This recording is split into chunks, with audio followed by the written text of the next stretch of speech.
A day in my life as a content creator at age of 20.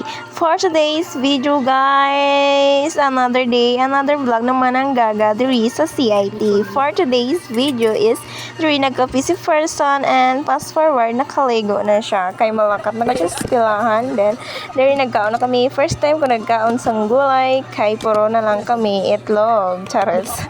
Puro lang itlog guys. So there is nagpabakaw kami hawin sa poblasyon diri nga gulay. Then there is naka-prepare na mag-makeup si person kaya hindi siya pwede maglakat sa eskwelahan nga di na naka-makeup. Syempre dapat mag-blooming to malakat sa eskwelahan. Then nag-lipstick na kami. Then palakat na kami. Then nag-prepare na kami dira. Dawa kami sa nga kanya classmate. Then nagawas na kami sa amon nga boarding house kag mangita sang salakyan. So there fast forward na nami diri sa entrance sang CIT. Damo kami student guys and there nami sa field guys nakasulod na mi diri sa school.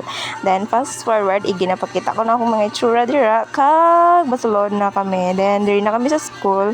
Grabe akong balhas dira kay bag-o lang mi abot.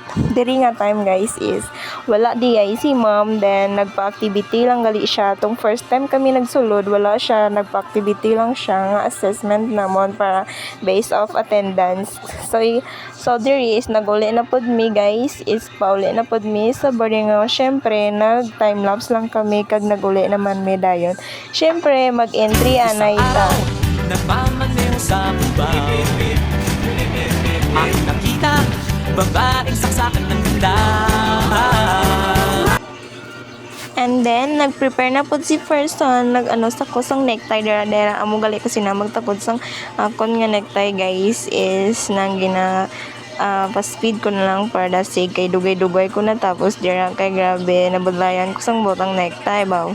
Nabudlayan then nag-makeup na pod ko balik guys. Diri nga time guys is ang klase namon is hapon ang klase namon diri nga time. Then and fast forward guys, nanapod mi diri eskwelahan ari ako mga classmate nga mga foggy yarn and mga upod na ko. Then naragali sister Edred siya ang amon nga teacher subong nga adlaw nami gali siya magtudlo guys. And diri guys is nagakwento-kwento na lang kami kaya kaptapos na nag-lesson si sir there is naga video na lang pod ko kay ang ginakwento ni sir if may tour na gali kami. So three guys is this time is gabi na pod, so may klase di ay gami pag gabi. Then fast forward is tapos namon klase kag mag-uli naman kami sa amon nga balay at sa boarding house gali ikaw mag-uli diri guys gawas ni siya sang CIT.